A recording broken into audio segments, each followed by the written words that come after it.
Hey everybody, it's Brock and we got a brand new episode of All About today. Today we're learning about a very cool coral to have in your tank. One that is so bright, it looks like it is the sun. I mean, it is super yellow, super orange, has great colors on it. And whenever the feeders come out to eat, it makes it look awesome in the tank. Today we're learning all about the sun coral. Other names you might hear is the yellow cup coral, the Tubastraea, sun polyp coral, but overall it is an LPS coral and one that could be great in your tank. Let's get into it. Prices on them that you'll usually spend is about $50. That'll be a frag of it that comes with about 2 to 4 heads on it. Sometimes you can get a deal and get more heads, but of course the bigger the piece is more going to cost you more. Care level, these have been really hard for people, especially newcomers, even people that have been in the hobby for a while, to keep alive in the tank. So I'm going to give them hard. They definitely have a very, very picky lifestyle that they need in the tank to keep them alive and thriving. Temperature, you want to keep it 72 to 78. Kind of varies. In my tank, we keep them right on 78, and they seem to do fine. DKH 8 to 12, pH 8.1 to 8.4, and your salinity 1.023 to 1.025. Colors, of course, is that bright yellow and that bright orange on them. It is eye-catching. Whenever people go into the stores and see them, they want it so bad just to have those kinds of colors in the tank, because it can be pretty hard whenever you're trying to look for corals with yellow and orange that is this bright. Diet, so they are a non-photosynthetic coral, so they do not live off the light. They aren't feeding off the light. They do need to be spot fed to live and thrive in the tank. They require constant feedings throughout the day. They eat brine shrimp, microplankton, other reef foods like oyster fish, reef roids, fuel. They'll eat all that kind of stuff up. They really need a ton of food throughout the day. Multiple feedings, more than 2. We've tried feeding them twice a day and it was never enough. They would always perish, so you need to be feeding them more than twice, which can be really hard for people whenever they're out at work. How are they going to be able to feed these corals so much? I was reading somewhere that they would actually allow customers that came into their store to feed the sun corals, and that resulted in a long life of sun corals in the tank setting. But you're talking like they had people feeding them 10 times a day just to keep them alive and thriving. It's not that they eat a lot in one portion, they just eat a ton constantly throughout the day. They're kind of like anthias, where you have to feed them more than twice a day. You feed them like 3 or 4 times small portions of food. Well, these guys are even worse than that. They like a lot of food, a lot of times during the day. Origin, so they are aquaculture now. Most of the time whenever you're getting one, it is one that's been raised and fragged and raised and fragged over and over again. Originally, they were from the Indo-Pacific area, so you can find them in Fiji and the Great Barrier Reef and all along those islands. Venomous, so no, you don't have to worry about this coral actually stinging anything around it. However, they can be stung, so if you have like some torches or some Galaxia with really long sweeper tentacles, if those hit the sun coral, they'll definitely sting the fire out of it. Placement, so under overhangings, in the caves, in dark spots, in the tanks. Now this can be kind of hard to feed them whenever you put them in places like this, but I'm telling you, they thrive a lot better in these kind of sections of the tank. In the wild, that's where they are. They're in these overhangings, feeding heavy.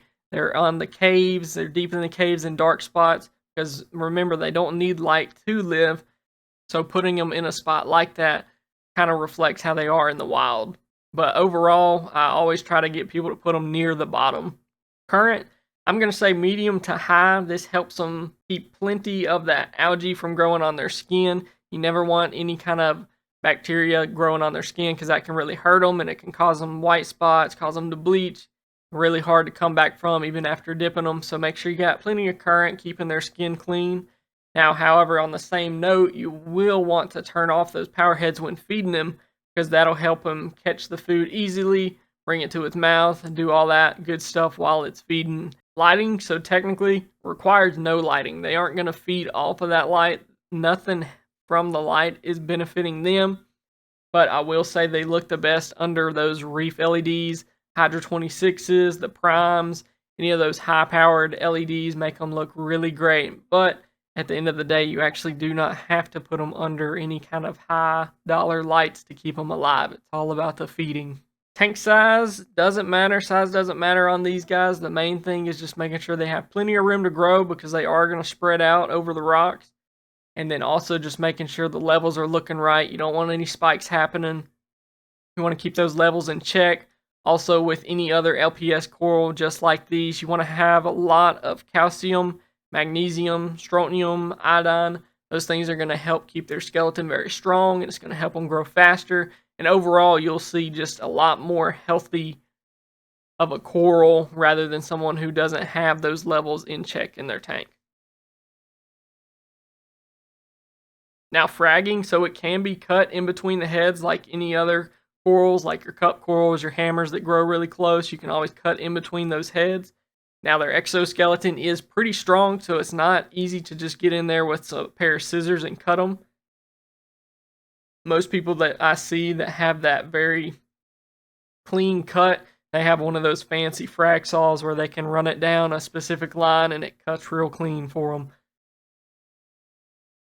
They do typically grow slower, so you're not going to see like a head every month. You're going to see like a head every couple of months. Sometimes we've seen them grow just even slower than that, but just be patient with them. They will grow.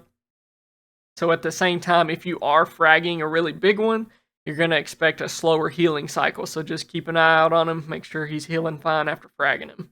When acclimating these into your tank, make sure it's longer than a typical coral, just because they can be a little bit more sensitive going into the tank setting. I would recommend also grabbing them from the bottom and not directly on the polyp.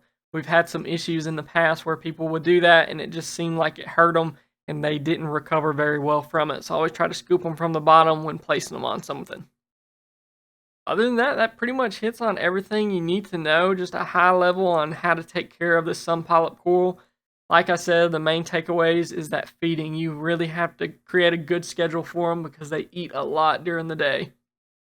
Just somehow try to figure out a way where you can turn off the power heads, spot feed them with a turkey baster, let them eat it for a little while before turning the power heads back on, and just try to do that multiple times a day, every day during the week, and you'll kind of figure out how much they actually need to feed on. Now, at the same time, whenever you're feeding a coral that much, you definitely want to watch your levels. Make sure you're not spiking your ammonia and nitrates. You will need those water changes in place. But other than the actual feeding, taking care of them really isn't too bad because they don't require specific lighting. They can play placed mostly on the bottom of the tank. They're not venomous. Just if you can get that feeding schedule down and catch them when those polyps are out, feed them a lot, you will see a very, very healthy and happy sun coral in your tank. Hope you all enjoyed this video. If you have any tips or tricks that you've used in your tank to take care of these sun corals, please leave it down below. The more knowledge we learn from each other, the better we'll be in this hobby. Hope everybody has a great week, and I will talk to y'all later.